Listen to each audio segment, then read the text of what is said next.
Kalau masih banyak tambahan, banyak banget ya. Karena kalau kita lihat kasusnya masih terus gitu bermunculan di mana-mana.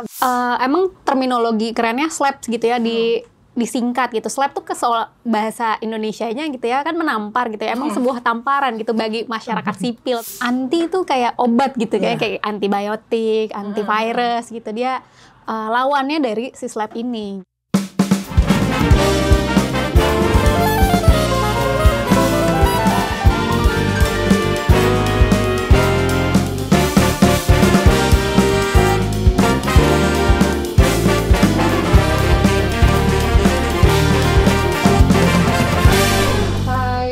Kembali lagi di podcast Bincang Hijau, sebuah program dari CLSCJ atau Center for Environmental Law and Climate Justice (FAUI). Yang kali ini bersama saya Safitri Nurstiorini atau biasa dipanggil Safit karena terlalu banyak yang namanya Fitri bidang studi saya. Dan kali ini kita akan membahas isu yang sangat-sangat populer sebenarnya, yaitu tentang pejuang lingkungan. Jadi, apakah pejuang lingkungan itu pasti dilindungi hukum? Pasti dilindungi hukum. Nah, untuk menjawab itu, sekarang kita akan bahas di episode ini. Nah, di episode ini, kita kedatangan dua bintang tamu yang sangat-sangat keren. Pertama ada Ibu Wiwi Awiyati, dan kedua ada Mbak Marsha Mutmainah. Halo. Nah, halo Ibu dan Mbak. Mungkin bisa saya tanya kabar dulu, nggak apa-apa kali ya? Iya, boleh. Sehat Ibu? Alhamdulillah sehat ya. Mbak Marsha sehat? Alhamdulillah. Jadi kalau sehat nih, kayaknya mungkin kita akan enak nih ngobrol-ngobrol di sini ya. Baik. Mungkin kita akan berkenalan dulu sebelum masuk ke dalam materi kita tentang pejuang lingkungan yang pasti dilindungi ini. Izinkan saya untuk membacakan mungkin CV singkat pertama dari Ibu Wiwi Awiyati. Mungkin saya perkenalkan dulu. Ibu Wiwi Awiyati ini adalah salah satu dosen dari Fakultas Hukum Universitas Indonesia yang kekhususannya adalah sumber daya alam dan juga lingkungan hidup. Jadi beliau ini sudah bertahun-tahun mengajar hukum lingkungan dan juga sumber daya alam di lingkungan Fakultas Hukum Universitas Indonesia. Beliau juga di sini memperoleh gelar sarjana dan magister dari Fakultas Hukum UI dan sangat-sangat aktif dalam riset-riset di bidang hukum lingkungan. Misalnya di sini ada nih, Restoratif Justice di Aceh, di Nusa Tenggara Barat, kemudian juga ada di Sulawesi Selatan. Beliau ini juga salah satu peneliti di CLSCJ FAUI. Kemudian beliau ini juga salah satu founder dari ICEL di Indonesia. Tepuk tangan untuk Bu Wiwi. Saya tepuk tangan sendiri. Terima kasih Mbak Safi. Sama-sama. Mungkin selanjutnya saya akan beralih ke Mbak Marsha. Jadi Mbak Marsha Mutmainah, atau saya biasa manggilnya Mbak Marsha di sini. Beliau juga peneliti di CLSCJ ya, Mbak Marsha. Dan juga lulus di S1-nya di FAUI dan S2-nya di Lancaster. Seperti itu. Nah, saat ini Mbak Marsha sedang menjadi dosen di bidang studi hukum pidana di FAUI dan juga beliau aktif di ICEL sebagai pemimpin redaksi dari Jurnal Hukum Lingkungan Indonesia. Selamat datang Bu Wiwi dan Mbak Marsha. Tepuk tangan juga buat Mbak Marsha. Terima kasih, Mbak Wiwi, Mbak Safit. Hai. Mungkin kita langsung masuk aja kali ya ke sesi utamanya. Jadi tanpa membuang-buang waktu nih, karena sekarang topiknya adalah mengenai pejuang lingkungan yang pasti dilindungi oleh hukum. Seperti kita tahu, belakangan ini banyak nih kasus-kasus lingkungan di mana juga bisa dilihat ada orang-orang yang turun ke jalan, atau misalnya ada orang-orang yang menolak ketika misalnya ada usaha atau kegiatan yang dianggap melakukan pencemaran terhadap lingkungan, seperti itu. Tapi kemudian ada juga masalah-masalah yang timbul ketika orang-orang tersebut menolak tadi kayak gitu. Makanya timbul pertanyaan, apakah orang-orang tersebut termasuk ke dalam pejuang lingkungan? Dan apakah sebenarnya yang dilakukan oleh mereka itu sudah benar atau tidak? Dan dilindungi oleh hukum atau tidak? Kayak gitu. Dan kalau setahu saya sih, terkait dengan hal ini biasanya akan merujuk pada apa yang namanya SLAPS atau Strategic Lawsuits Against Public Participation. Yeah. Mungkin kita mulai dari situ aja kali Ibu dan Mbak ya, boleh ya? Sebenarnya saya curious nih, apa sih sebenarnya dimaksud dengan pejuang lingkungan hidup? Apa yang membuat sebenarnya kita bisa masuk ke dalam kategori atau klasifikasi dari si pejuang itu? Apakah semua orang yang tadi sempat saya sebut, turun ke jalan, demonstrasi, menolak dan lain-lain, itu bisa dikategorikan sebagai pejuang lingkungan hidup? Mungkin Bu Wiwi boleh kasih pendapat. Berat betul ya. Seperti apa? Pertama-tama disuruh menjelaskan pejuang lingkungan. Mbak Safit, sebetulnya kita nggak perlu terlalu kaku juga ya untuk mengatakan ini pejuang atau bukan pejuang gitu. Tapi pada dasarnya adalah setiap orang, setiap individu, baik itu laki-laki, perempuan, siapa saja yang kemudian melakukan aktivitas atau kegiatan di mana niatnya atau nawaitunya itu adalah untuk melindungi dan mempertahankan, terutama lebih jauh lagi memperbaiki lingkungan hidup, saya rasa itu bisa kita kategorikan sebagai pejuang lingkungan hidup. Dan jauh lebih baik lagi kalau yang dilakukannya itu sifatnya konsisten. Jadi dengan konsistensinya itulah kemudian orang akan menghargai bahwa memang dia berjalan di jalur atau di path untuk memperjuangkan lingkungan hidup. Oke, baik. Jadi sebenarnya nih lebih fleksibel ya Bu ya. Jadi nggak terkotak-kotakan sebenarnya A, B, C, D, E yang masuk ke dalam kategorinya.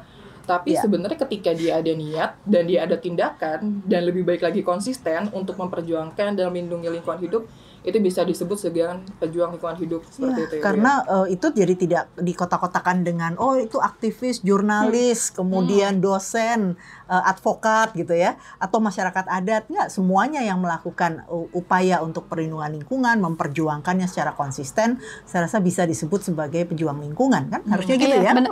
Bener banget apa yang disampaikan Mbak Wiwi gitu ya. Bahkan ini udah diakui juga di United Nations gitu, di PBB. Ada deklarasi PBB tahun 90-an tentang pembela HAM gitu ya. Definisinya setiap orang gitu, dia tidak membeda-bedakan usia atau jenis kelamin atau profesi, tapi siapapun gitu ya, mau anak kecil, remaja, orang dewasa, profesi apapun tadi Mbak Wiwi sampaikan, aktivis, dosen, ahli, kemudian jurnalis, siapapun bisa sebenarnya menjadi pembela HAM selama dia melakukan kegiatan yang mempromosikan HAM, memperjuangkan HAM gitu ya. Dan lingkungan kan termasuk HAM gitu ya, hak asasi bagi manusia seperti itu. Iya, benar-benar. Jadi sebenarnya kita juga bisa ya, asalkan kita ada niat dan emang tindakan untuk melindungi dan memperjuangkan lingkungan hidup. Dan konsisten, benar. Dan bentuk-bentuk perjuangannya pun nggak terbatas pada bentuk-bentuk yang legal formil, misalnya kita ke pengadilan atau kita mengadukan sesuatu hal ke dinas-dinas, ke lembaga-lembaga tertentu. Tapi tadi yang Mbak Safit bilang di awal, kita bisa melakukannya di jalan gitu ya, kita turun ke jalan rame-rame, pasang spanduk, itu bisa macam-macam. Kita bisa sekreatif mungkin memperjuangkan hak atas lingkungan hidup kita. Jadi memang ini tuh diberikan sesuatu keleluasaan agar siapapun bisa berpartisipasi sebenarnya ya. Baik dia laki-laki, baik dia perempuan, usia muda, usia yang lebih tua mungkin, ataupun dengan cara apapun, baik formal maupun informal seperti itu ya. Menarik sekali. Jadi sebenarnya kita semua di sini bisa nih menjadi pejuang lingkungan, asalkan tadi ya ada niatan, ada tindakannya, dan juga dilakukan secara konsisten seperti itu. Wih, keren banget. Baik, terima kasih. Mungkin buat masuk ke yang selanjutnya nih ya, karena tadi udah ada pejuang lingkungannya, kemudian masalah SLAPS-nya nih. Mungkin saya mau nanya Mbak Marsha kali ya, sebenarnya apa sih Mbak yang disebut dengan SLAPS itu? Kan kita taunya ada strategic lawsuits against public participation. Jadi maksudnya apa nih dari strategic lawsuits against public participation itu? Mungkin bisa dijelaskan Mbak, ini gimana? Oke, emang terminologi kerennya SLAPS gitu ya, disingkat gitu. SLAP tuh bahasa Indonesianya gitu ya, kan menampar gitu ya. Emang sebuah tamparan gitu bagi masyarakat sipil, terutama yang memperjuangkan hak-hak individu, hak-hak asasi manusia, dan dalam hal ini sebenarnya lingkungan hidup gitu ya. Kalau saya memanjangkan SLAP nggak lagi lawsuits, tapi strategic litigations, karena bentuknya nggak hanya lawsuits gitu ya. Dulu memang dia bentuknya lawsuit, gugatan gitu, tapi ternyata orang-orang atau entitas yang menyerang pejuang lingkungan ini nggak lagi menggunakan jalan melalui gugatan aja nih, tapi tidak juga hanya perdata ya. Tapi juga melalui laporan pidana seperti itu. Jadi terminologinya diperluas menjadi strategic litigations gitu. Nah, ini sebuah serangan sebenarnya kepada orang-orang yang melakukan partisipasi publik gitu. Oke. Jadi karena ada orang-orang yang melakukan partisipasi publik, si pejuang lingkungan ini berarti ya tadi ya? Iya, korbannya pejuang lingkungan Pejuang kan. lingkungan ini kemudian ada yang awalnya gugatan-gugatan seperti itu, Iya. yang kemudian berkembang jadi litigasi. Karena ternyata nggak cuma digugat nih, tapi ternyata dipidanakan seperti itu. Iya, banyak banget. Oke, mungkin Bu Wi mau menambahkan, boleh Bu? Ya, karena kan yang menarik itu sebenarnya gini, ketika orang memperjuangkan sesuatu, maka kemudian dia mau tidak mau akan berhadap-hadapan kan. Nah, ketika berhadap-hadapan itu banyak hal tuh yang mereka dapat, bisa jadi ada ancaman, intimidasi gitu ya. Kemudian tekanan baik itu bisa politik, ekonomi, bahkan dengan sangat menyesalnya karena kita orang hukum gitu ya, saya bisa katakan bahwa aspek hukum yang bisa untuk melindungi itu juga minim banget gitu. Nah, jadi itu akhirnya membuat kondisi SLAPP ini menjadi meluas gitu ya. Padahal yang kita butuhkan sekarang adalah instrumen-instrumen anti-SLAPP atau anti-SLAPP. Nah, itu mungkin yang bisa saya tambahkan dikit ya. Baik. Jadi memang karena ternyata si partisipasi publik ini tuh banyak ya halangannya, istilahnya seperti tadi. Baik itu tekanan secara finansial, even secara fisik mungkin ya. Karena kan mungkin ada tangkep-tangkepin mungkin kalau misalnya kita lihat kayak gitu. Dari yang awalnya gugatan biasa, kemudian jadi gugatan yang berkembang jadi litigasi gitu ya, jadi pemidanaan gitu. Dan ternyata hal-hal seperti ini masih minim instrumen seperti tadi kata Bu Wi. Jadi aspek hukumnya minim gitu, sayang sekali. Jadi mungkin berarti kita perlu nih sesuatu aturan yang buat si anti-SLAPP-nya nih atau anti-SLAPP seperti itu ya. Baik. Tapi saya penasaran deh, ini sebenarnya tuh si SLAPP ini awalnya itu tuh munculnya kapan dan di mana sih? Jadi maksudnya gimana caranya tuh tiba-tiba sekarang kan emang heboh nih, oh ada pejuang lingkungan ditahan atau misalnya digugat dan lain-lainnya. Tapi kemudian kan kita mesti tahu nih awalnya tuh dia dari mana sih bisa muncul ada si anti-SLAPP yang kemudian berkembang juga nih di Indonesia seperti itu. Mungkin boleh Mbak Marsha atau Bu Wi yang mana nih? Ya, dikit aja. Jadi gini, kalau ditanya pertama kali kapan, sebetulnya nggak bisa juga kita tahu ya kapan pertama kalinya. Karena saya yakin upaya-upaya seperti saya katakan ancaman, intimidasi gitu, itu pasti sudah panjang sekali sejarahnya. Nah, hanya di era-era tahun 70-80-an gitu, kemudian mungkin fenomena ini ditangkap gitu sama seorang akademisi yang dikenal Pring and Cannon itu ya. Oh iya, pernah dengar. Jadi di akhir 80-an itu kemudian dia melakukan riset dan menemukan banyak individu atau organisasi yang mencoba untuk memperjuangkan kepentingan publik gitu. Tapi kemudian menghadapi gugatan-gugatan dari mereka, dalam hari ini khususnya adalah perusahaan gitu ya, yang merasa dirugikan oleh tindakan-tindakan dari orang-orang ini yang tadi kita sebut sebagai para pejuang lingkungan gitu. Nah, awal mulanya sih dari situ gitu ya. Dan ada kasus yang terkenal ya, Mbak Marsha ya. Waktu itu adalah kalau saya nggak salah itu Murray O'Hair melawan Bill Murray di memang prosesnya adalah sebetulnya lebih pada lawan politik gitu awalnya dari sana. Tapi kemudian setelah itu berkembang dan kalau kita lihat dari aspek lingkungan ya kemudian menjadi lebih terdeteksi lagi setelah Pring and Cannon ini mengangkat isu ini ke permukaan. Orang jadi sadar gitu. Oh ya, ini bukan sekedar digugat atau diminta ganti rugi karena pencemaran nama baik gitu ya. Tapi ini merupakan upaya-upaya untuk melakukan pembungkaman. Jadi agar orang-orang ini ketika digugat dia nggak berani lagi bersuara gitu. Nah, ketika nggak berani bersuara selesai kan sudah. Apalagi orang-orang yang ada di depan yang menjadi martir itu kemudian digugat. Nah, followers di belakangnya ini ya belum tentu berani melakukan atau meneruskan apa yang sudah dilakukan. Iya benar. Jadi kata kuncinya pembungkaman ya. Pembungkaman. Ya. Jadi dengan awalnya tuh dari lawan politik tadi ya, sebetulnya lawan politik kemudian digugat pencemaran nama baik dan lain-lain, dibungkam. Kalau misalnya satu dibungkam, kemungkinan lain bisa dibungkam juga kayak gitu kan. Dan ketika dia dibungkam dia udah nggak bisa ngapa-ngapain gitu. Dan kemudian ketika kita ngelihat ini di kasus-kasus lingkungan mungkin akan lebih jelas, tadi Bu Wi bilang ya ketahuan gitu. Misalnya ada perusahaan umumnya, terus habis itu ada aktivis atau orang masyarakat siapapun pejuang lingkungan tadi yang kemudian ceritanya kalau misalnya menolak dan lain-lain itu dibungkam biar dia nggak lanjut partisipasi publiknya seperti itu. Nah ini kasusnya ilustrasinya benar-benar menggambarkan situasi di tahun 2004, 2005, 2006 lah gitu. Kasus besar saat itu ya, pencemaran lingkungan, Newmont, perusahaan tambang emas mencemari Teluk Buyat dengan merkuri. Kemudian tuh ada 2 orang gitu ya yang SLAPS. Kayaknya ini kasus SLAPS tertua di Indonesia yang terdokumentasikan. Bisa jadi banyak yang nggak terdokumentasikan tadi kata Mbak Wiwi gitu ya.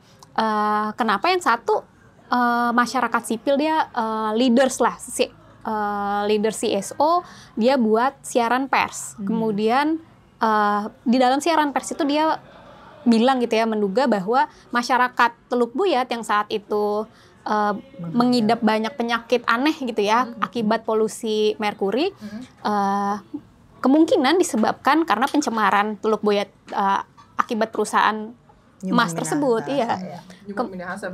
Begitu juga satu orang lagi adalah ahli laut kalau nggak salah. Dia bilang di sebuah media massa gitu, dia udah wawancarai oleh seorang jurnalis. Dia bilang bahwa kemungkinan pencemaran Teluk Buyat ini diakibatkan oleh limbah merkuri dari perusahaan tambang tersebut, seperti itu. Nah, yang CSO leaders itu digugat, saya takut kebalik-balik nih. Salah satunya digugat, yang salah satunya digugat 1366 bahwa dia mengakibatkan kerugian gitu ya. Mengakibatkan kerugian atas ucapannya. Yang satu lagi dilaporkan secara pidana atas defamation, atas pencemaran nama baik, reputasi gitu ya. Seperti itu. Nah, mungkin dari situlah berkembang ya Mbak Wiwi ya. Persoalannya memang ada tambahan sedikit di situ tuh gini. Kalau SLAP itu khususnya adalah, makanya disebut dengan strategik gitu ya. Jadi langkah-langkah yang diambil itu langkah-langkah sah, langkah-langkah hukum gitu ya. Dan secara peraturan perundangan memang dibolehkan gitu. Misalnya pencemaran nama baik, kemudian pelanggaran ITE ya. Sering. Itu sering sekali dipakai untuk membungkam karena memang itu banyak pasal-pasal karet yang kalau kemudian diinterpretasikan, ya memang dia bisa saja berpotensi mencemarkan nama baik. Betul. Tapi kan problemnya bukan masalah pencemaran nama baik saja, harus dilihat apa sih motivasi orang ini menyuarakan hal tersebut. Nah, itu yang jarang terlihat gitu. Nah, disitulah kita bisa mengkategorikan itu SLAP atau bukan SLAP gitu ya. Oke. Benar sih. Jadi saya jadi keinget nih. Jadi kemarin ya, saya baru ngobrol juga. Jadi ada satu pasal itu yang tentang menghalang-halangi kegiatan usaha gitu kan. Tapi kan satu sisi kalau misalnya dia ternyata diduga mencemari lah, kalau misalnya dibilang diduga mencemari seperti itu. Terus orang-orang protes, terus habis itu menghalangi, katakanlah truknya lagi mau lewat terus dihalangi kayak gitu kan. Terus dibilangnya, oh ini menghalang-halangi kegiatan, dipidanakan gitu kan. Nah, jadi kan itu ya, jadi kita mesti lihat motivasinya. Kalau misalnya emang tujuannya memang buat menghalangi, ya mungkin bisa kena. Tapi kan ini karena memang ada dampak lingkungannya, makanya orang-orangnya turun ke jalan gitu kan. Iya, dan ternyata nih saya ini juga di-amaze juga. Jadi sebenarnya nih si SLAP yang awalnya lawsuit itu di Indonesia yang tidak tercatat ya, paling tua itu dari tahun sekitar 2004 sampai 2006 tadi itu yang di Teluk Buyat Minahasa gitu. Itu tuh udah ada pidananya ternyata. Dikira kan baru belakang-belakangan ini baru pidana, ternyata tuh dari dulu tuh dari 2004-an udah sekitar 11 tahun berarti ya. 24 tahun. 21 tahun. Itu tuh ternyata udah ada pidananya masuk ternyata kayak gitu. Jadi tuh memang udah berkembang jadi litigation itu udah lama di Indonesia ternyata ya. Jadi wah. Dan kasus itu yang mencetuskan adanya si anti SLAP tadi Mbak Wiwi bilang anti itu kayak obat gitu, kayak antibiotik, antivirus gitu. Dia lawannya dari si SLAP ini gitu di undang-undang lingkungan hidup gitu. Mungkin Mbak Wiwi bisa cerita lebih lanjut karena mungkin Mbak Wiwi terlibat gitu kan. Beruntung banget di sini bisa ngobrol sama Mbak Wiwi gitu. Saya baru nanya nih ke Bu Wiwi nih Bu, masalah pengaturan anti SLAP. Tadi udah disinggung ya Mbak Marsha ya. Ketika di 2004, 2005, 2006 kemudian kan dia sudah berkembang. Dan kemudian ini akan jadi cikal bakal pengaturan mengenai anti-SLAP atau anti-SLAP di Indonesia seperti itu. Yang tadi katanya ada nih di undang-undang lingkungan. Nah, mungkin Bu Wi bisa cerita mengenai pengaturan mengenai SLAPP dan anti-SLAPP ini di Indonesia kayak gimana Bu Wi? Mulai dari awal muasalnya atau dari undang-undangnya. Kalau undang-undangnya jelas ada Undang-Undang 32 ya, tahun 2009 pasal 66 itu menarik ya, karena sebetulnya kalau saya sedikit mundur sejarah tentang pembuatan Undang-Undang 32 itu menurut saya adalah undang-undang yang paling partisipatif.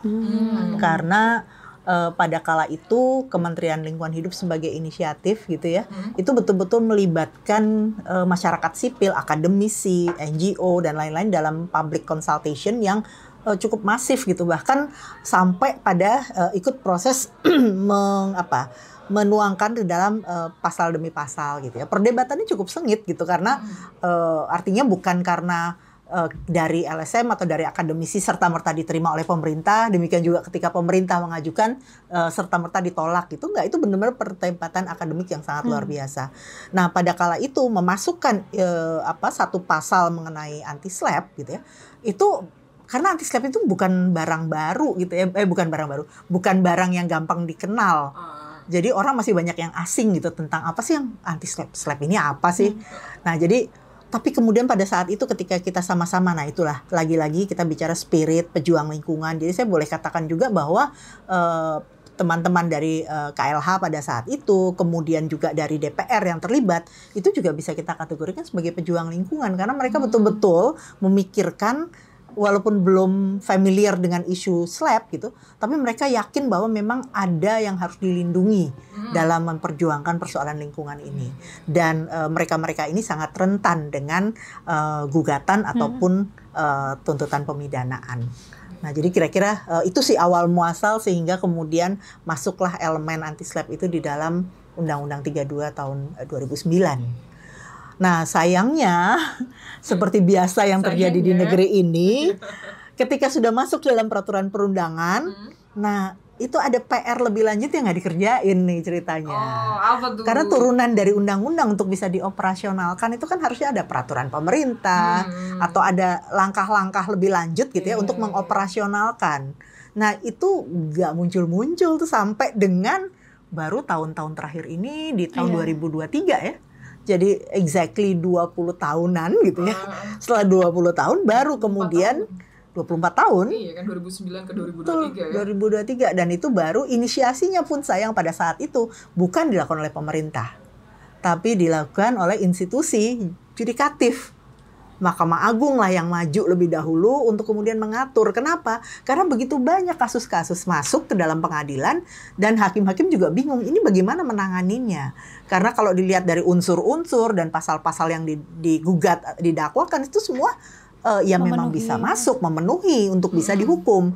Tapi semua orang sudah cukup sadar, terutama ketika Mahkamah Agung itu kemudian mendorong peningkatan kapasitas hakim terhadap pengetahuan hukum lingkungan gitu ya. Jadi mereka sadar bahwa ini ada yang nggak benar nih, tapi bagaimana caranya? Nah, disitulah Mahkamah Agung kemudian mengeluarkan peraturan Mahkamah Agung nomor 1 tahun 2023 di mana salah satunya itu tentang pedoman penanganan perkara lingkungan hidup dan salah satunya menjelaskan secara cukup detail mengenai anti-SLAPP.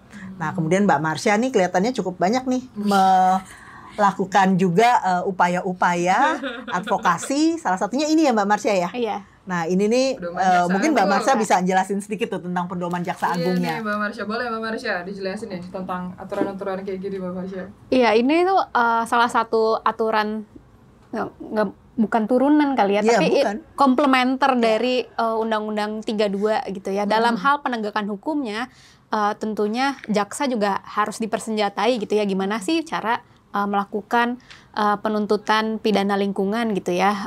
Dan salah satunya kita masukkan elemen anti-SLAPP itu, perlindungan terhadap pejuang HAM atas lingkungan gitu di pedoman ini gitu. Nah, menariknya adalah tadi Mbak Wiwi udah sempat katakan gitu ya, kita harus melihat motivasi di belakang kenapa sih masyarakat ini melakukan itu gitu ya. Padahal kalau kita lihat di dalam hukum pidana, motif tuh nggak penting untuk dibuktikan gitu ya. Tapi yang penting adalah modus, gimana caranya melakukan tindak pidana itu gitu. Nah, di pedoman ini kita coba gitu ya untuk mendorong jaksa untuk melihat kenapa sih orang-orang melakukan hal itu gitu ya yang biasa dianggap oleh penegak hukum suatu tindak pidana. Oh, ternyata dia bukan tindak pidana. Motifnya adalah memperjuangkan lingkungan hidup gitu ya. Itu one step ahead dari hukum pidana konvensional menurut saya. Dan nampaknya hal itu juga diamini oleh perumus KUHP baru. Di KUHP baru pun ada sebenarnya pertimbangan motif itu sekarang gitu ya. Jadi harapannya ke depan harusnya masyarakat gitu ya, terutama yang memperjuangkan kepentingan publik, nggak hanya lingkungan gitu, lingkungan mungkin salah satunya, bisa lebih terlindungi gitu. Dan menariknya adalah pasal 66 Undang-Undang Lingkungan Hidup secara klausa gitu lah, kalau kita baca dia sebenarnya kan setiap orang yang memperjuangkan hak atas lingkungan hidup tidak dapat dituntut secara pidana ataupun perdata. Dia ada kata tidak dapat dituntut. Dia harusnya dapat dimaknai sebagai pemberhentian gitu ya, penyidikan bahwa gugurnya hak menuntut bagi jaksa gitu ya. Dan harusnya penegak hukum aware atas klausula itu gitu. Dia adalah gugurnya hak menuntut di luar KUHP gitu.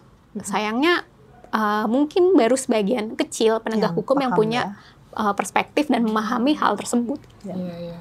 Jadi mungkin kalau misalnya bisa saya simpulkan sedikit nih ya, sebenarnya kan emang dari yang tadi terrecord di awal kayak gitu kan, kemudian baru berkembang menjadi ada aturan pasal 66 ya di PPLH gitu, Undang-Undang Lingkungan. Kemudian ini udah bagus nih, udah partisipasinya banyak. Even ketika misalnya KLHK dia mencanangkan ini, kemudian aktif orang-orang membahas di sini kayak gitu kan, itu juga termasuk pejuang tadi Bu bilang. Dan kemudian muncul PR baru di mana sebenarnya aturan pelaksananya ini kemana kayak gitu kan. Ini ada aturannya di pasal 66 tapi aturan pelaksananya belum ada selama belasan tahun gitu kan, baru ada di 2023 tadi di Permanya, dan ini yang pedoman Jaksa Agungnya tahun 2022 seperti itu. Sebelumnya ada SKKMA juga 2013. 2013 ya. Nah, oke, itu kan yang kemudian digantikan oleh si Permen 2023 itu ya. Oke. Nah, tapi dengan adanya katakanlah si aturan-aturan yang melengkapi ini, pengaturan mengenai pasal 66 ini tentang si anti slaps ini, apakah sekiranya Ibu dan Mbak di sini mau ngerasa ini sudah memadai atau belum, ataukah sebenarnya ada nggak sih yang dilakukan lagi gitu buat aturan di Indonesia ya sebenarnya kayak ini udah ada nih sebelumnya di 2013 SKKMA kayak gitu kan, kemudian ada Perma 1 2023 yang kemudian juga ada pedoman Jaksa Agung, karena kita harus lihat nih selain hakim, kalau Perma pasti ke hakim bagaimana hakim menangani perkara-perkara lingkungan, tapi juga bagaimana jaksa memandang sebenarnya yang awalnya motif itu nggak perlu gitu kan, tapi coba dipahami kenapa nih orang-orang ini melakukan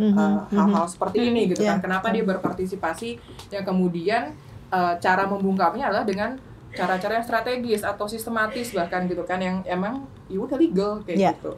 Nah, mungkin Mbak sama Ibu di sini kira-kira apakah sudah cukup ataukah misalnya mesti ada tambahan-tambahan lain kiranya yang buat aturan-aturan di Indonesia atau gimana? Kalau masih banyak tambahan, banyak banget ya. Karena kalau kita lihat kasusnya masih terus gitu bermunculan di mana-mana, bahkan beberapa kasus di tahun 2020-an pun masih muncul gitu. Artinya ini bukan masalah yang mudah. Jadi ya menurut saya sih memang kalau menambah aturan itu juga belum tentu menyelesaikan masalah. Tapi yang paling penting adalah kita melihat aturan-aturan apa sih sebetulnya yang mengancam. Misalnya tadi saya katakan Undang-Undang ITE gitu ya. Undang-Undang ITE yang lebih harus direvisi sehingga bisa lebih melindungi kebebasan berekspresi. Sehingga dapat mengurangi kasus-kasus SLAPP. Kemudian ya yang pasti tentunya dukungan publik sama media gitu ya. Karena kalau kasus SLAPP ini juga tidak disuarakan, maka kemudian juga tidak menarik perhatian.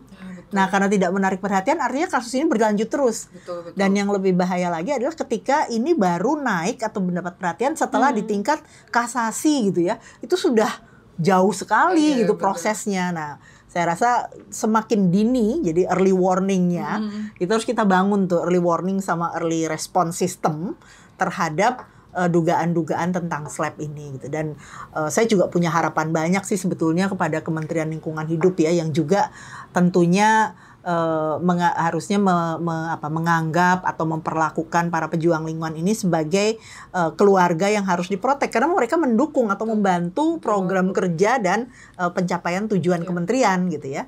Nah sehingga kalau bayangan saya juga sih kalau kementerian itu punya kayak help desk gitu. Kemudian jika ada hal-hal yang terkait dengan SLAP dari awal sekali sudah bisa disampaikan dan kemudian dicoba untuk dikelola, dikomunikasikan dalam arti tidak untuk bicara intervensi penegakan hukum, tapi kita bicara tentang bagaimana hukum itu seharusnya bisa dipahami oleh aparat penegak hukum. Jadi kalau bisa di stop dari paling awal yaitu di kepolisian gitu ya. Kemudian di sana mungkin tidak lolos di kejaksaan juga sudah ada aturan kejaksaannya gitu dan seharusnya kemudian di pengadilan juga bisa dilindungi dengan peraturan Mahkamah Agung tadi. Dan ada tambahan satu lagi, ada juga seorang hakim agung yang memang menuliskan disertasinya itu tentang anti SLAP yaitu ini nih, Ibu Dr. Nani Indrawati.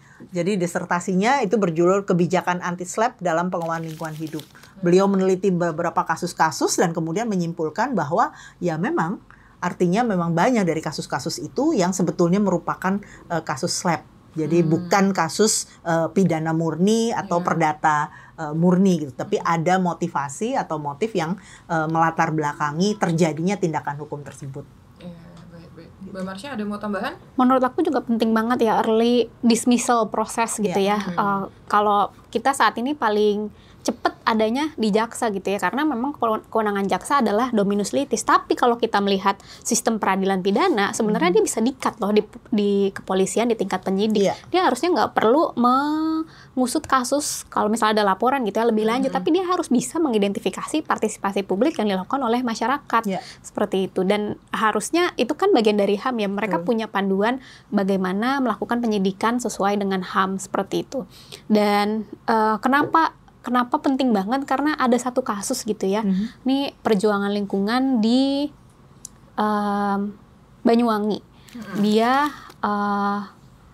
di tingkat kasasi menang. Akhirnya dilepaskan. Diakui bentuk partisipasi publiknya. Bentuk partisipasi publiknya tadi itu menghalang-halangi truk tambang. Tambang galian C, tambang pasir gitu ya. Baru diakui di kasasi, di Mahkamah Agung. Berarti kan dia sudah melewati tahap persidangan tingkat pertama di pengadilan negeri, kemudian banding di pengadilan tinggi gitu ya, diputus 3 bulan. Ketika dia kasasi, udah selesai duluan nih berarti masa pidananya gitu kan? Apa yang loophole-nya belum ada sekarang adalah remedinya apa buat dia? Berarti dia menjalani pidana selama 3 bulan tanpa adanya kesalahan gitu ya, karena udah dilepaskan gitu ya, bukan tindak pidana perbuatannya gitu.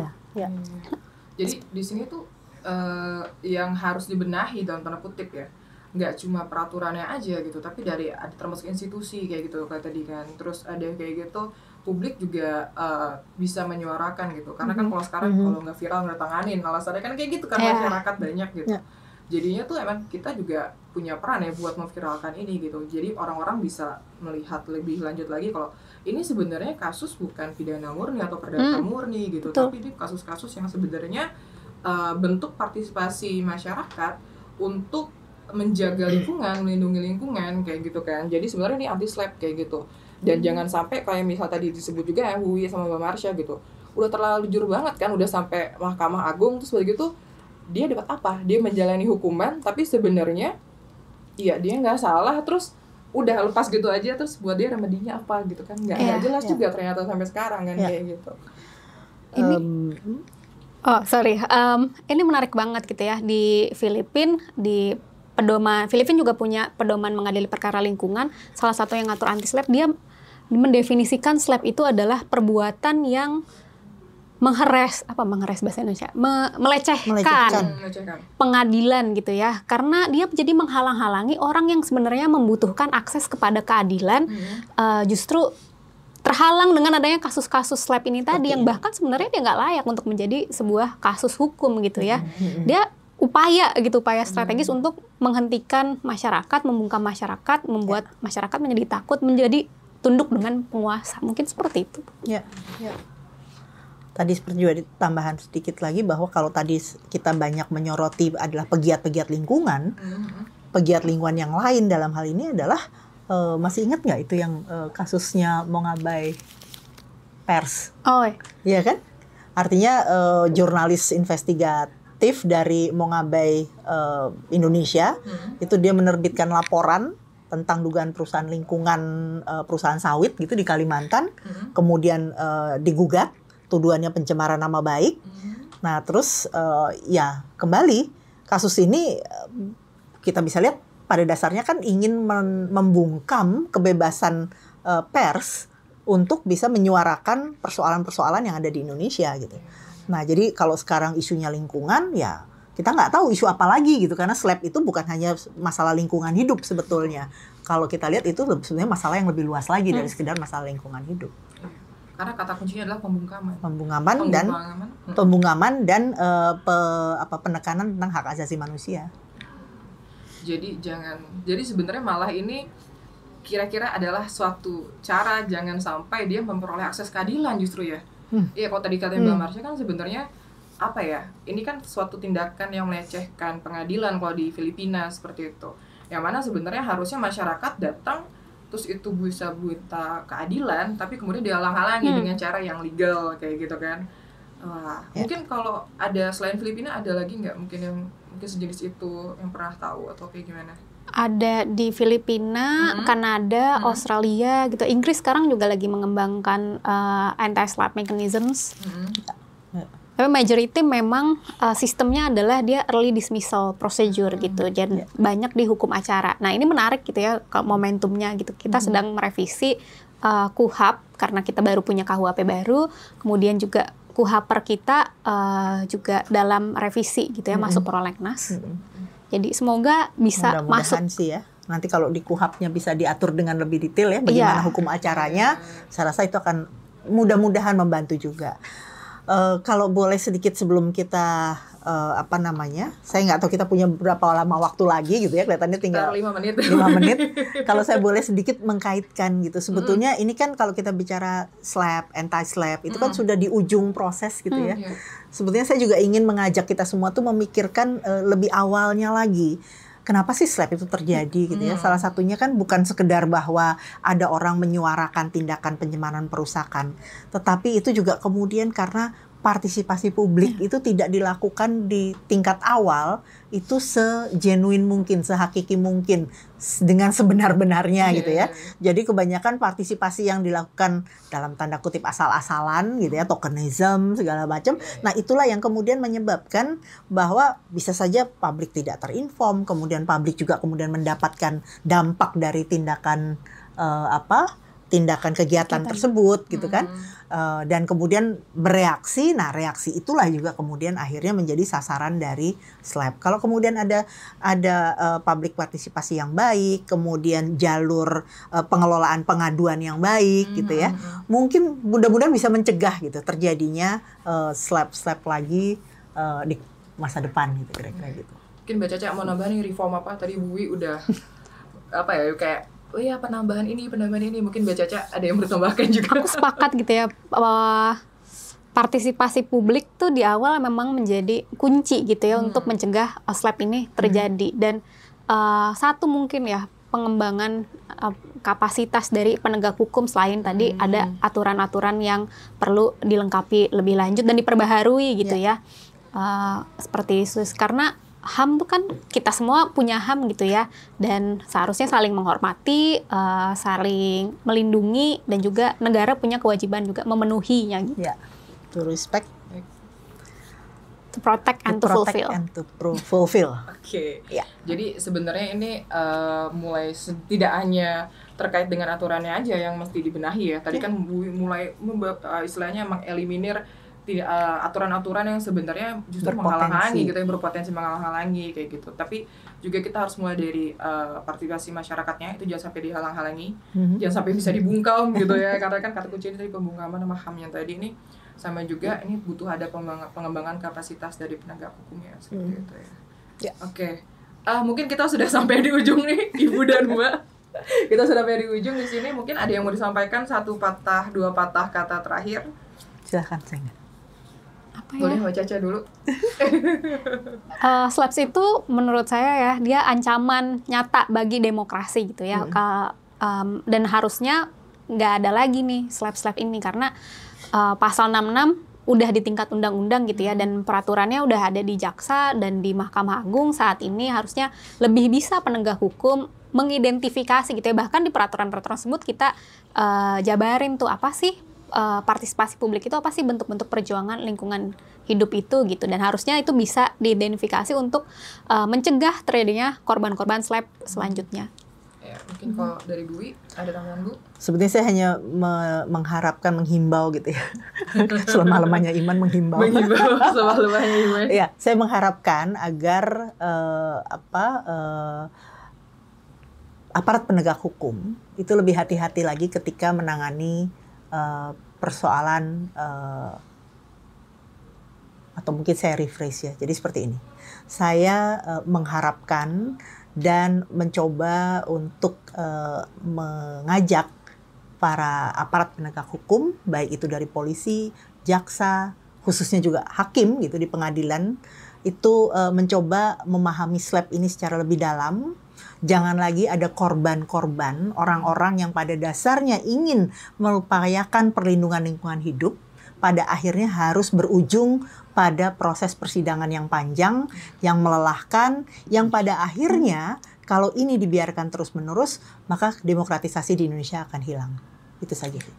Baik. Wah, ini sangat-sangat fruitful dan penjelasan mengenai SLAP, anti-SLAP, dan juga pejuang lingkungan hidup di Indonesia. Jadi sebenarnya intinya apakah pasti dilindungi oleh hukum? Kita bisa lihat saja tadi sudah dijabarkan oleh Ibu Wiwi dan Mbak Marsha. Terima kasih Bu Wiwi sudah hadir. Terima kasih Mbak Safit. Semoga nggak kapok untuk datang lagi ke Bincang Hijau. Jadi terima kasih semua teman-teman sudah menonton sini. Semoga apa yang disampaikan pada kali ini bisa bermanfaat untuk kemajuan ilmu hukum dan juga hukum lingkungan di Indonesia.